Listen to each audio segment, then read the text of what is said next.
So, as you can see, we are back to winter, and it sucks. Hello guys, welcome back to the channel, welcome back to the garage. So, the weather here in Pennsylvania has been pretty terrible. Anybody in the Northeast probably is experiencing the same thing. All last weekend, nor'easter came through. It was just windier and all heck, and really didn't want to be out here working on this thing, but it is what it is. So we kind of blew that off and we've been crazy at work because of it. So really haven't done anything around here because we are still dead in the water on Caitlyn. So the plan tonight is to get the race truck going again. I do have our fitting, which is we're going to 90 out of the transmission with this.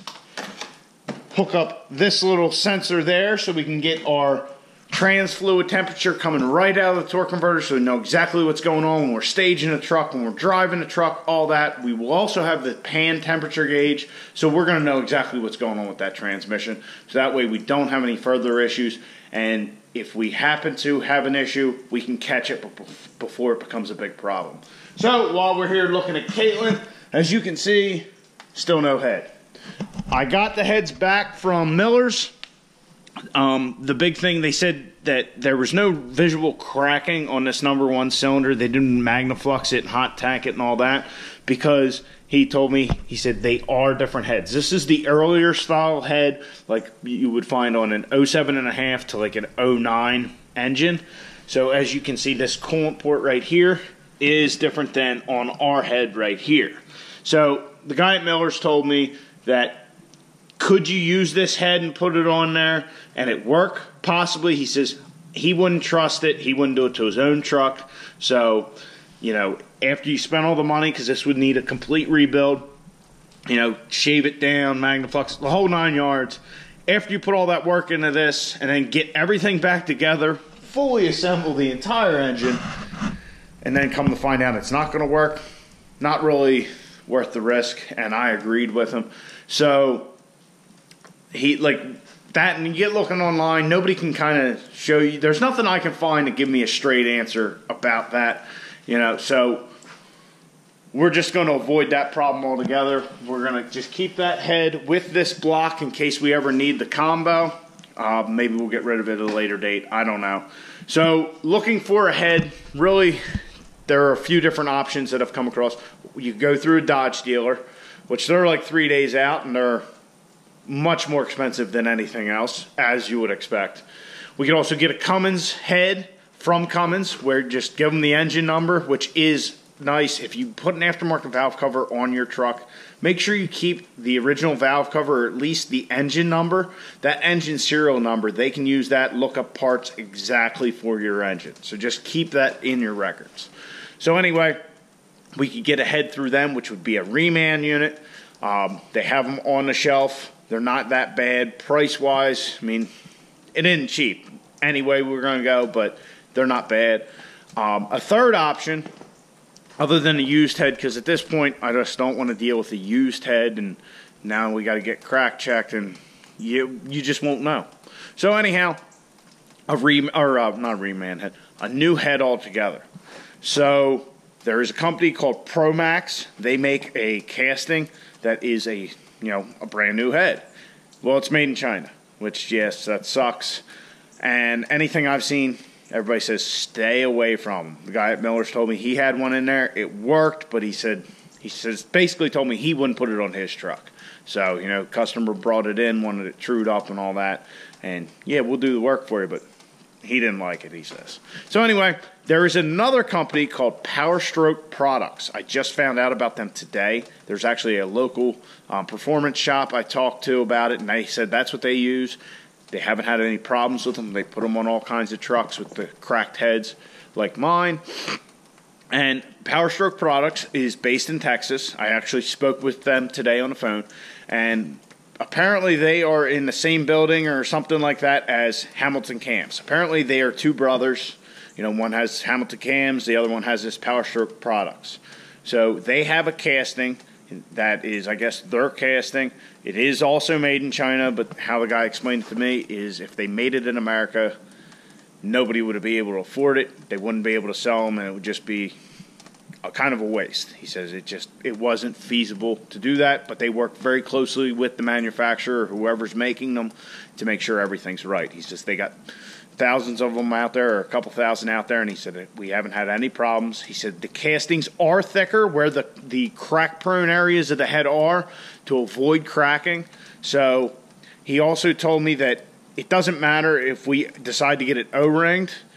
He says, you know, it's a great insurance policy is kind of how I put it, especially kind of like with our application. I explained to him what Caitlyn was going to be doing. He says, you know, especially having the second gen swap on there with the O-ring, probably never have to worry about a head gasket again. So I kind of hope that's the case. But he said you didn't necessarily need 625s either. The ARP 425s or 2000s, if you will, would be perfectly fine with that. So that's kind of where I'm leaning. And price-wise, that Power Stroke Products head is very reasonable. So I'm not, and it's not a money thing. The reason I'm doing it, I would like to try it because if this casting is thicker, less prone to cracking, then this won't be a problem Caitlyn will ever have to endure again. So that's kind of where my head's at, where I'm leaning. I got a couple more places I'm going to call and find out about, but that's kind of what we're looking at for right now as far as the head goes. And that local performance shop said they have them in stock, so you know, it probably won't be this week, but early next week we'll probably just run up there, buy the thing, and start throwing this old girl together. So speaking of throwing the old girl together, our fan shroud came. So this is the exact same thing as I broke into multiple pieces the other night when we were taking the head apart. So we got that. It's looking good. I forget what it cost, but it's very inexpensive. And also, shout out to my brother. He picked me up this nice RTIC cooler. It's a 110 or 110 unit, and yeah, it's massive. So thanks to Robert, appreciate it. That's actually a late Christmas present. Apparently he had trouble getting it. Ordered it back in November and just took him a while to get it to him. So thanks to him again. So let's get to working on the race truck. We'll hook that transmission up, transmission cooler line up, put our fittings in, remake our AN line, and probably have to run out and get a quart or two of fluid. We'll level this thing up and maybe take it for a little test spin. So, oh, and with all the weather, I did have the forethought to put a plastic bag over the hood stack. So, all right, guys, enough rambling. Let's get this thing going. Let's get her started, and maybe we'll get her for a rip. I don't know if it'll be before the sun goes down, but we'll see.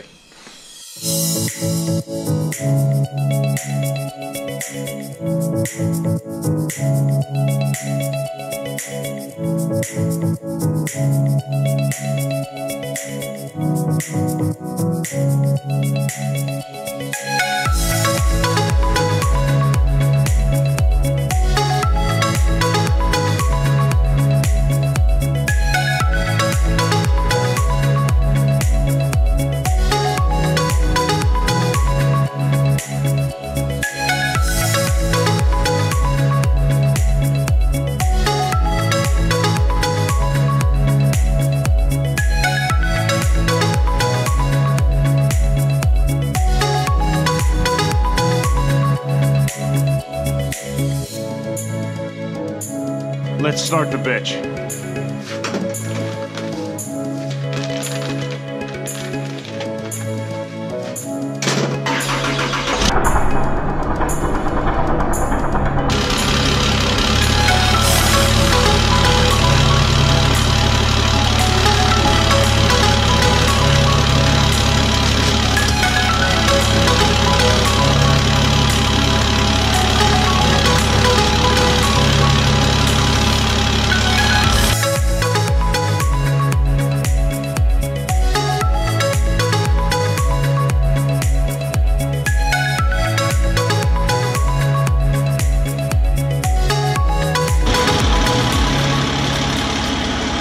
Trans fluid's filled up, check, good. Truck's warmed up. No leaks from the trans line we moved. Snow's cleared off. Might as well go for a little rip.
Took the truck out. I don't know how much you guys will be able to see. Really didn't do much. Just drove around. It's cold. It's like 34 degrees according to the truck. So, you know, it's right on that tipping point for freezing. Everything's wet. So I really just wanted to take it out, get everything warmed up, make sure we didn't have any leaks, which we don't. Trans fluid looks good. Gonna let the truck cool down a little, and then I'll put my fancy hood stack cap on, which I do need to come up with a better solution for that. And one thing I do know, and everybody commented on the hood stack video, I need to put a valve in the downpipe so we don't have anything coming out the back, which should make it a little louder up here too. So I do need to do that, but you know, just add that to the list. Really, CAITLYN'S a priority right this second. I definitely want to get to the body shop, get that roof fixed. As somebody else had commented, maybe get these painted here to match the rest of the truck, just because they just kind of stick out. Buddy of mine's got a Tradesman to 2016, and his are color matched, and my light just fell over. Anyhow, his are color matched, and you know, it's pretty much a base model truck.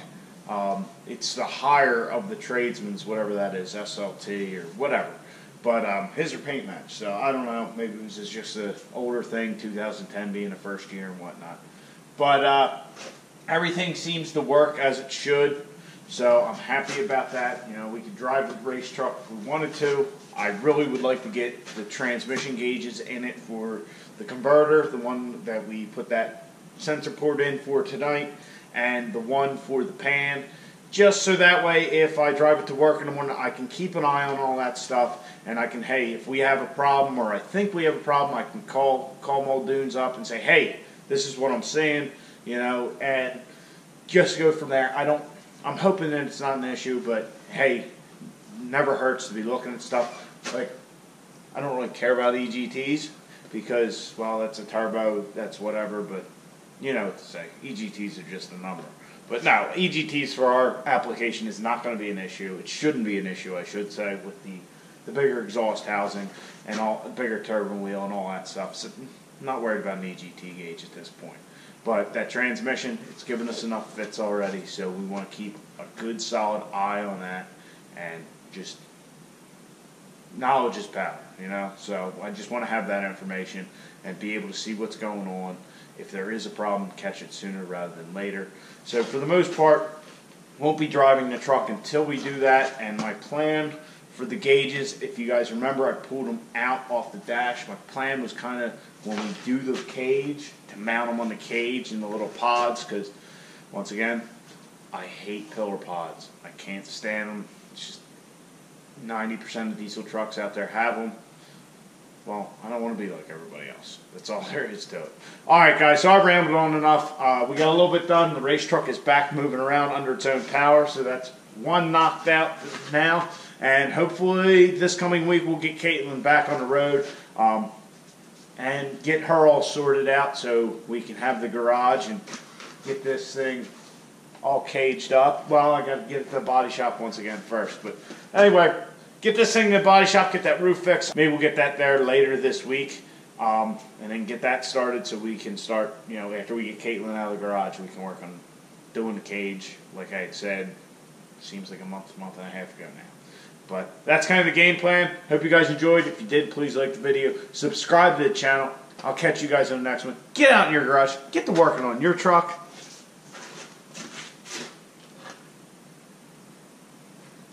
think it's still a little warm for the hood stack cover.